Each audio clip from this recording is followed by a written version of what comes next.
A respected town elder is found murdered in his home. He had a broken neck, several broken ribs, contusions to his head. The realization sets in pretty quickly that someone has done a very evil thing. A killer captured on camera. We were able to see the unknown individual driving. The visor was obscuring the individual's face. Shady neighbors who flee town in a hurry. He had a prior conviction for attempted murder. She had financial charges on her record. And a wild chase, 800 miles from the scene of the crime. When I looked through the binoculars and saw him riding that bike, that's when my adrenaline started going. We were dealing with somebody that really didn't have anything to lose.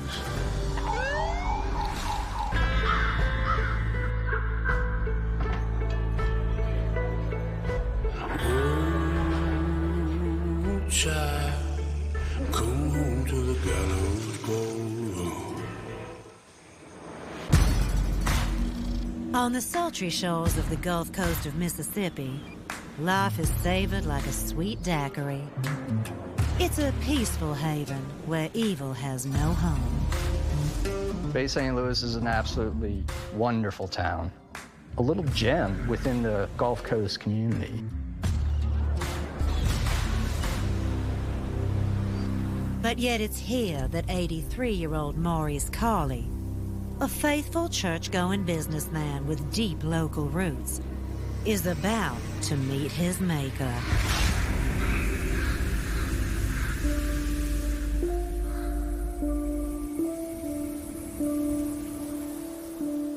The last time I talked to my uncle was just before he went missing.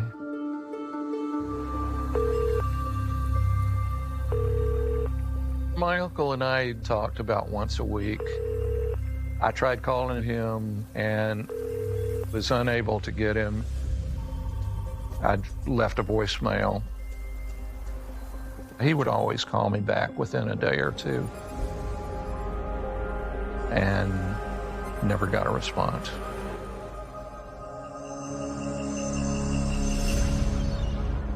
Lifelong bachelor Maurice Carley has a local friend, Charlotte, who also hasn't heard from him in a while. She went to his apartment to check on him, and the apartment was locked. She knocked on the door and banged and yelled and got no response. But then, she spotted Maurice's car through a window into the garage, and she knew he never went anywhere without it. She knew something was very wrong and contacted the police.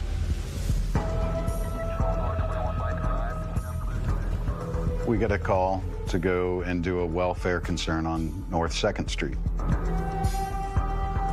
The complainant says that she has not seen Maurice Carley in several days. We get there and we noticed that the door to the stairwell that leads up into the apartment was open. So we go up the stairs. We start calling his name, looking around. I walk through the living room area and noticed a display case. And the display case had a little dust on it, but it had areas where items used to be that didn't have dust. I walked through the kitchen and noticed that there were keys on the counter. Also on the counter was what appeared to be a fresh bowl of oatmeal with some milk in it.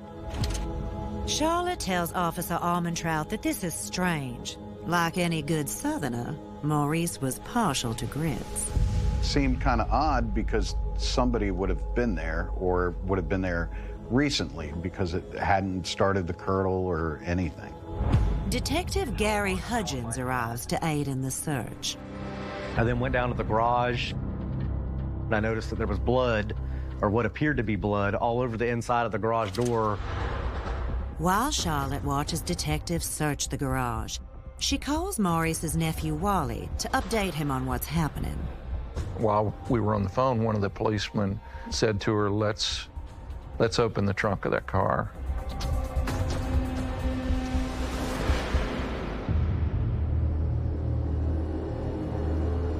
They opened the trunk of the car, and Maurice's body was in it. And she just screamed and lost it.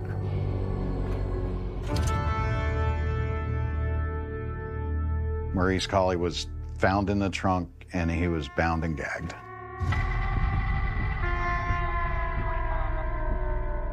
His head was wrapped up in plastic, like a painter's tarp.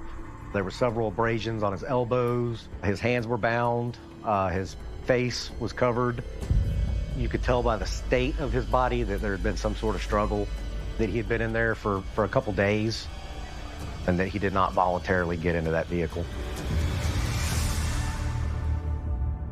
My mind was wondering what happened to Maurice Colley. An hysterical Charlotte is taken to the police station for questioning. And Colley's home is now the scene of a murder investigation. We started collecting evidence, DNA swabs, just anything that stood out to me as possible evidence in the case. When they were removing Mr. Colley from the trunk of the vehicle, there was a lot of plastic that was laid underneath the body. On the piece of plastic that was underneath the body, there was 3 shoe prints, and they were able to locate some fingertip prints on the inside driver's door handle of the victim's car. That was collected as evidence as well and submitted to the state crime lab. So immediately we had boots on the ground, officers on the ground, investigators going to work, trying to find out what happened and who was responsible.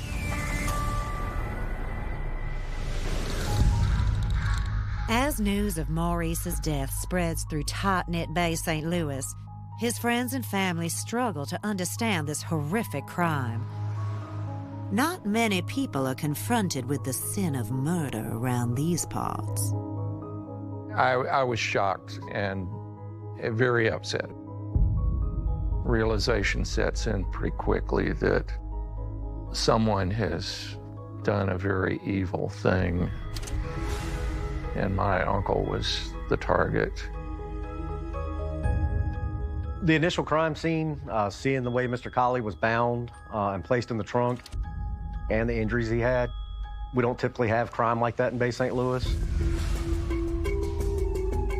At the police station, detectives interview Charlotte and try to determine if she could have had any involvement in Maurice's death. But the mild-mannered and quite distraught elderly lady is determined to be an unlikely suspect and ruled out. Detectives then canvass the quiet neighborhood around Colley's home, and an apartment building next door provides an early lead. I went and spoke with the apartment manager, asked if she knew anybody that was maybe shady, had anybody disappeared recently. At that time, she did inform us that there was 2 tenants, that they had violated their leases and had left sometime in the week prior. The couple's rapid and recent departure is suspicious, and when detectives run a background check on the first tenant, alarm bells go off. Upon running his criminal history, it was found that he had a prior conviction for attempted murder. And the girlfriend isn't whistle clean herself. She had financial charges on her record. With the crime scene looking like a burglary gone bad, this is a red flag. They looked very suspicious. And they were identified as possible suspects at that time. Coming up. We were able to immediately determine there had been substantial activity on his bank account. My wife called me into the living room, and she had found a bag laying on the floor. We happened to notice there was a receipt, and when I looked at the receipt, the date was after the date that the coroner certified Maurice as being dead.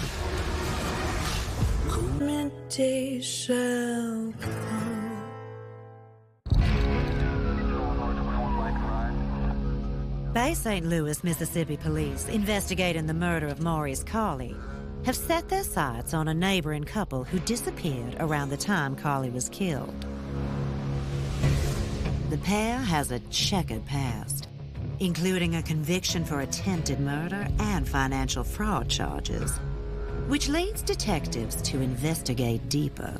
We were able to immediately determine there had been substantial activity on his bank accounts where Mr. Carley's cards had been used around the time of the homicide. We also learned that somebody had called the bank prior to those transactions several times to raise the limits on Mr. Carley's withdrawal. Detectives subpoena the bank's security footage, and they discover the exact moment when someone withdraws money from Carley's account. And it's only hours after his body had been found by police. In that footage, we were able to see unknown individual driving. The visor was obscuring the individual's face. The vehicle that was used to withdraw money from that ATM was a silver Honda Accord. But the license plate is not visible, and there's only one mystery person in the car. Nevertheless, given the suspicious departure of the neighbor couple only days before, and their checkered past, detectives have to go with their guts. The lead investigator in the case secured arrest warrants. Those warrants were entered into NCIC, and they were listed as wanted persons in reference to the case. The police released statements to the press saying, they've identified 2 suspects and believe that they had something to do with his death. With a bolo on the couple, police departments throughout the South are on the lookout. And it isn't long before they're found. They were actually taken into custody in Louisiana. Less than a week after Maurice Carley's body was found, detectives traveled to the Bayou State, hopeful they have his killers. The feeling in town was one of relief. Everybody here knew they had been captured, and there was no doubt about it. The lead investigators at that time went over and interviewed both of them extensively. The couple is pressed about their sudden departure from Bay St. Louis. Although they admit breaking their lease, they were able to prove to detectives that they had planned to go back to their home state of Louisiana long before the murder. Them leaving Bay St. Louis during that time was just purely coincidental. And the car the couple are found with does not match the one seen in the ATM footage, so detectives hang their hopes on DNA evidence. But samples taken from the pair do not match anything found at the crime scene, nor do the shoes they're wearing match the crime scene footprints. It was determined that they had no involvement in the case, and they were released without charge. There was a feeling of disappointment when they found out that these were not the right people. The fruitless pursuit of the wrong suspects has squandered a week of time and put the investigation back to square one. They had arrested these 2 suspects and then later on released from custody and had the charges dropped. So everybody was wondering what in the world is going on. The Bay St. Louis Police Department fires the lead detective. I was made the lead investigator on the case at that time.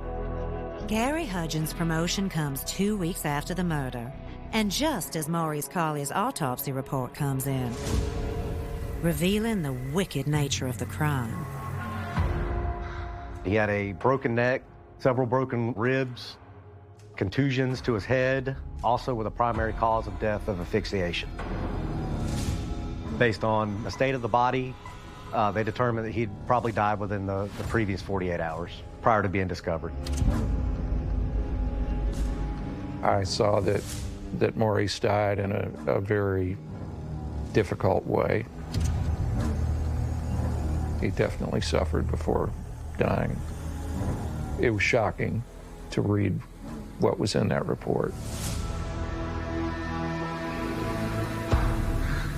Just nauseated me to know that such a horrible thing had happened to such a decent person. Eager to get the investigation on the right track, Detective Hudgens goes back to the beginning and re-interviews everyone. Speaking with the tenants, we learned that there was commotion or movement inside the apartment during the days leading up to finding Mr. Colley's body. So it appeared the suspect was still in his apartment. Detectives also meet with Maurice's friend Charlotte, who remembers a new detail about the day she went looking for Maurice. Charlotte went to Maurice's apartment, and she had gone and banged on the door, and she decided to wait. And while she was waiting, a FedEx delivery truck came, and the FedEx guy rang the doorbell. Got no response from inside.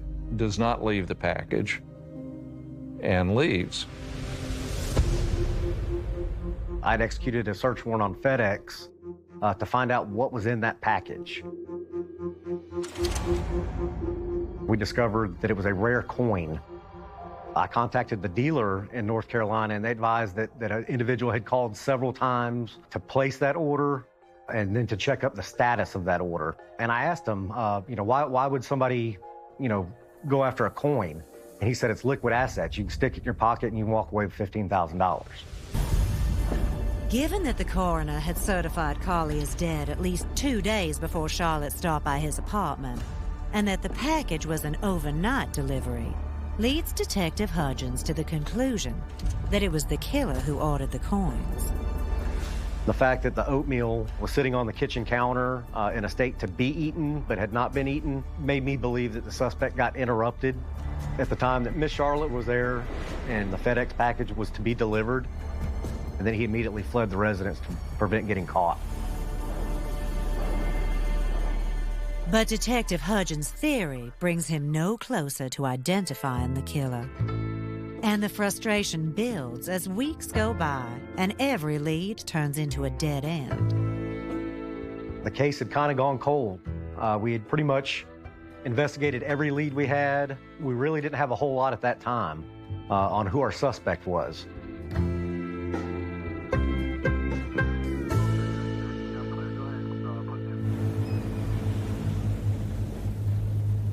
Approximately 6 weeks into the investigation, I released the house back to his next of kin and get the property ready to sell.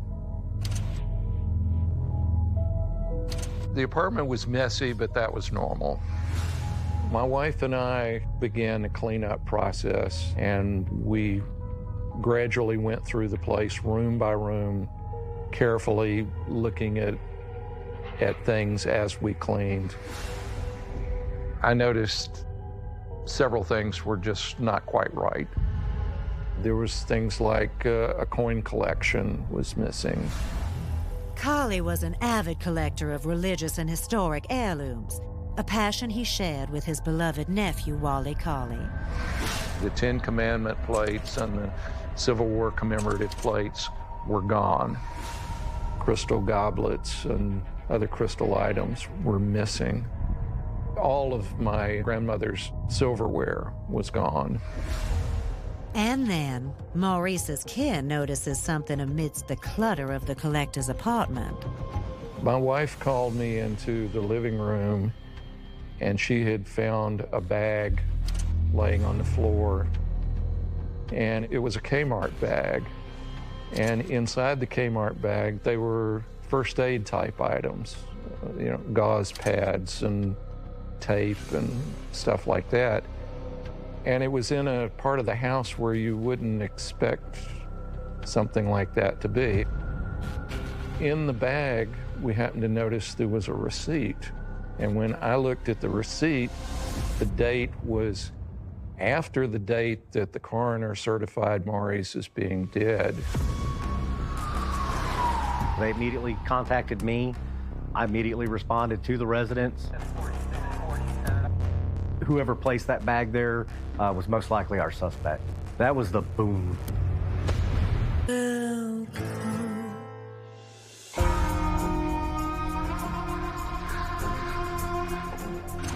The murder of Southern gentleman Maurice Colley has baffled investigators for over a month. But in a stroke of luck, Maurice's nephew has discovered a shopping bag with a receipt dated after the murder of his uncle. There was gloves in the bag and various cleaning supplies. You know, if you were to clean up a crime scene, sitting directly next to the bag, and it had a receipt in it for Kmart and a package for a salt and pepper wig. The discovery of the shopping bag and receipt has Detective Hudgens hoping that the store has captured the killer on its security cameras. I immediately went to Kmart in fear that that footage might be gone or overwritten. 6 weeks have passed since the suspect had gone shopping. I met with the manager at Kmart. She stated that she did remember the transaction. Something just stood out about him, enough that she took a mental note and remembered it. We were able to go back and actually pull that footage up and then actually see the person that purchased those items.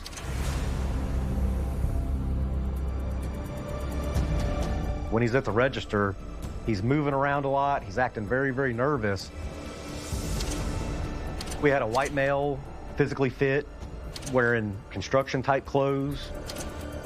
We got good shots of who that individual was. It was a huge moment in the case. Although it's hard to tell if it's the same person that's in the ATM footage, detectives suspect that it is. We released the photos to the media of that individual as a person of interest to see if anybody recognized him and help of identifying who that individual was. Within the first day, the calls started pouring in. It was probably 50 to 60 calls identifying the person in the footage as Glenn Davis. We ran a criminal history on him, and he had a very extensive criminal history. Burglaries, thefts, escapes. Investigators go back to the Colley family to ask them if the name Glenn Davis rings any bells. And to their surprise, it does. A year or two earlier, I knew that Maurice had hired a handyman to do some grass cutting for him. Charlotte told me that it was Glenn Davis that worked for Maurice. In the process of cutting the grass one time, Glenn Davis damaged a statue of a collie dog that my uncle was very fond of. Davis wasn't willing to pay for it, and Mr. Colley was pretty upset with that and had fired Davis from the residence. But it was the many female callers to the police tip line who confessed they knew Davis in a more intimate manner. We learned that he'd used the app Plenty of Fish as his primary means of meeting women. Most of the women described he had a very nice set of blue eyes that they found very attractive. Apparently, Mr. Davis was quite the player. He portrayed himself as well off and well put together, but that he always had an excuse to why he didn't have a vehicle. He never had any money. We spoke with several women that he would take out on a date, and then at the end of the date, they would wind up having to pay for the meal. Kind of lived like a transient. He pretty much just went from lady to lady. He was very good at manipulating people into getting what he wanted. But apparently there was no love lost between him and these ditched damsels. I got a phone call through Central Dispatch. A lady identified herself as Renee. Renee reveals that she dated Glenn around the time of the murder, and she shares his phone number with investigators. But when they try to reach him, they discover the savvy swinger has turned off his phone. We were pretty positive that he was going to keep his phone off, that he knew we had the capability to track his phone. With Glenn Davis's picture all over the local media, the calls from his many girlfriends continue to pour in. Over the course of a week or two, it was probably close to 200 different tips we got on the case. Most of the callers had known Davis in the past, and broken up with him due to his cheap and shifty ways. But one of them, a woman named Jody, not only recognizes Davis, but realizes she was with him only hours after Maurice Carley's body was found by the police on March 8th. She stated that they went to the IP Casino in Biloxi, had a couple drinks, and then they went to a sports bar on Highway 49. She did note that he had a lot more money than he would normally have on him. Davis asked Jody if he could borrow her car to run a short errand. It wasn't until later that night that he had not returned and was not responding to her text. She realized something was amiss. The car that Davis borrowed from Jody, a silver Honda Accord. The exact same car that was captured on ATM security cameras only hours after Carley was found murdered. We knew he was on the run. We knew what vehicle he was in. We put out a bolo, which is to be on the lookout nationwide for that vehicle. We had confirmed that he had taken Jody's car, and manhunt was underway. It's pretty chilling. We were dealing with somebody that liked to manipulate, somebody that liked to lie, somebody that really didn't have anything to lose. He thought he got away with murder.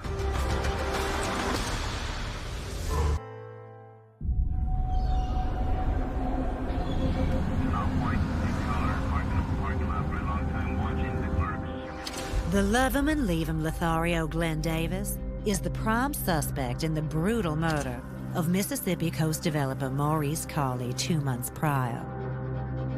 Davis was last seen in Bay St. Louis on security camera footage only hours after Carley's body was found by police. Fearing the fugitive has fled the Southland, detectives turned to the media for help again. We reached out to America's Most Wanted, and they came down and did a feature on him. America's Most Wanted dubbed him the Gulf Coast Casanova. It attracted a bit of attention. We also got the FBI involved and the U.S. Marshals involved because we didn't know if he might try to flee to Canada. Davis's swinging ways, bouncing from one girlfriend to the next, are coming back to haunt him, as his former paramours are only too glad to help the police.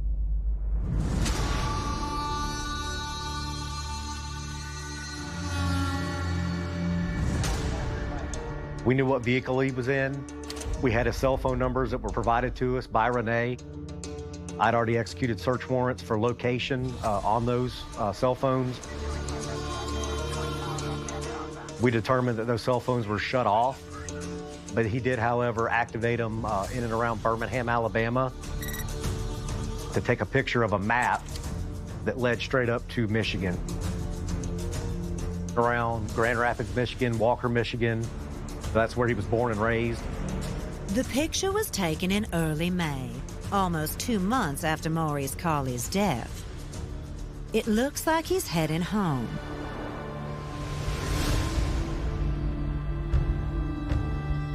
So the Walker, Michigan police are put on alert. There was information that put Glenn Davis in our jurisdiction. He was on the run for a homicide, so inherently he would be considered armed and dangerous. The Michigan police are looking for the presumed killer and watching out for the car he stole. But back in Mississippi, a tip has led detectives to a local connection. Glenn's father did live up in the county here locally. Myself and the Hancock County Sheriff's Office drove out to that residence and met his dad, Larry. I'd asked him if he knew why we were there, and his response was, "I think you're going to tell me my son did something I'm going to regret for the rest of my life." His father was very open, allowed us to come in and search the residence. He led us to a room, and he stated that's where, when Glenn would come and stay at his house, that's where he would stay at. Investigators search the room full of Glenn's belongings, and it isn't long before they find something intriguing. We located shoes that were very consistent with the shoes described by the crime lab that contributed to the shoe prints that were on the plastic underneath Mr. Colley's body. The shocking discovery has to be confirmed by the crime lab, but there's little doubt in detectives' minds that the shoes belong to Colley's killer. Detective Hudgens presses Davis's father for more information, but he states that he doesn't know where his son is. He was very cooperative. He was very emotional, which is very understandable. And he told me that he didn't know what he could do after that. The shoes are sent to the lab for testing, and sure enough, they're a match with the prints found at the crime scene. And then, on June 14, 2012, Detective Hudgens gets a call from the U.S. Marshals in Grand Rapids, Michigan. They informed me that they had located a bag that belonged to Glenn Davis. Coming up. Within 30 seconds, there was a sighting of him. There's innocent civilians everywhere in that area. I opened up the passenger door. I just jumped out of the moving vehicle.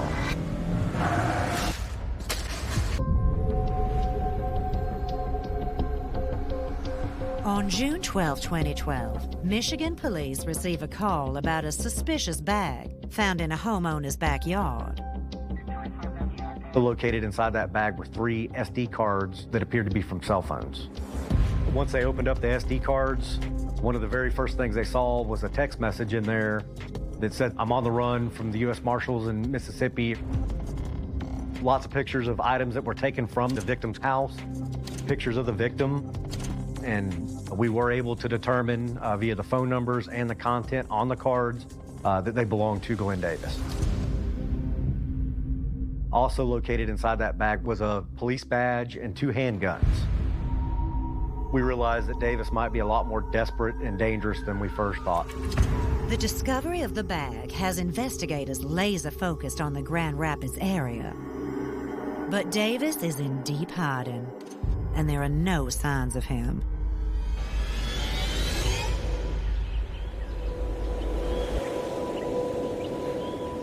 On July 20th, 2012, 4 months after the murder, Davis's one-time girlfriend, Renee, reaches back out to police to inform them that Davis has just emailed her. He began to extensively talk to her and tell her how sorry he was and how much he loved her. Through those emails, we were able to figure out the IP address that they were sent from. We were able to determine that they came from a library in the Walker area.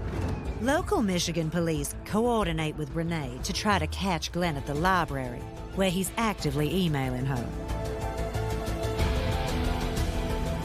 But Davis is nowhere to be found. Mr. Davis somehow escaped capture at that time. Judgment Day is coming.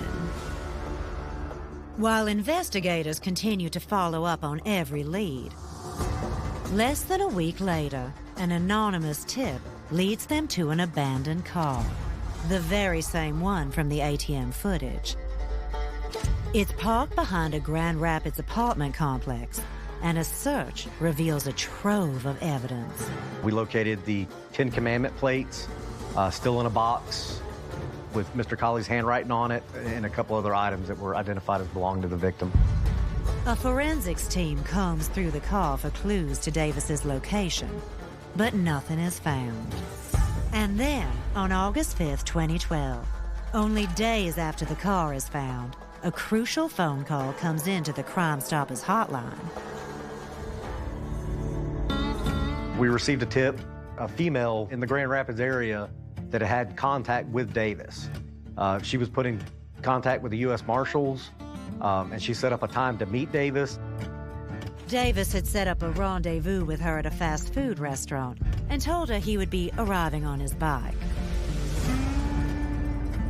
She tells police exactly where he would be going and how. He was going to be riding his bike through a parking lot at a specific time. Local police and U.S. Marshals set up a stakeout for the fugitive, hoping that this time they will get lucky. The shopping district at that time of day was one of the worst places that we could have tried to arrest Glenn Davis, considering the high volume of traffic and pedestrians. You're worried if this does go to a situation where deadly force is needed, there's innocent civilians everywhere in that area. We got parked, and probably within 30 seconds, there was a sighting of him. We knew that he'd probably be in some sort of disguise with a wig. When I looked through the binoculars and saw him riding that bike in a wig underneath that ball cap, we had Glenn Davis in our sights. That's when my adrenaline started going. Glenn Davis began pedaling his bike very quickly, going through parking lots and changing direction, going up over curbs. He turned onto a roadway right in front of my partner and I. I told the U.S. Marshal next to me that if he got into that apartment complex right ahead of us, we would probably lose him. U.S. Marshal Lally told me he was going to hit the bike and cause Glenn Davis to crash. So I opened up the passenger door and prepared to jump out as soon as he hit that bike.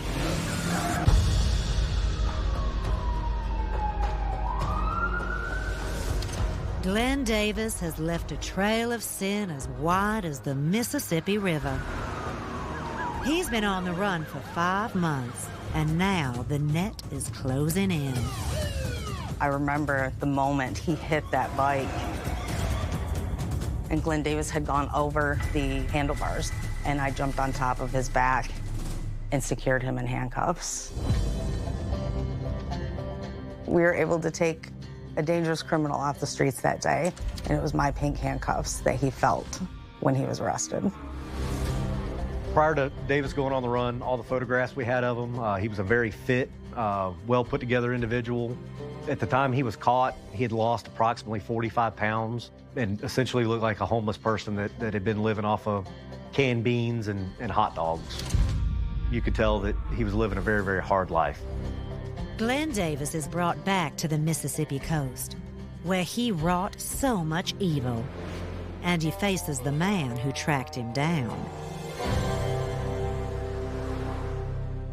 I walked in the room, showed him who I was. He immediately dropped his head.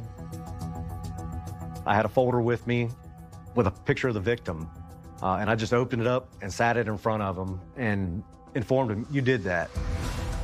And he just started crying, and he closed the folder. I got up and left the room, and he continued to cry. I was just happy to have somebody like that off the street. He thought he was better than, and that he was smarter than anybody else that he came in contact with.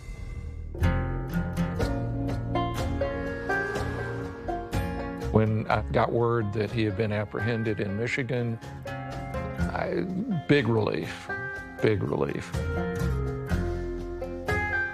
It was a tremendous moment to see him in handcuffs and know that the chase was over, and all that hard work, now it's time to get ready for trial. Prosecutors have assembled a mountain of evidence against Glenn Davis, and he's charged with murder, grand larceny, and vehicle theft. He pleads not guilty. It takes 3 years to prepare the case against Glenn Davis and make sure that the jury that hears it will have no doubt as to his guilt. The fact that Glenn Davis and Maurice Carley knew each other is critical to the case. Glenn Davis had access to Mr. Carley's apartment. Due to the injuries that Mr. Carley sustained, it definitely appeared that some kind of struggle had taken place.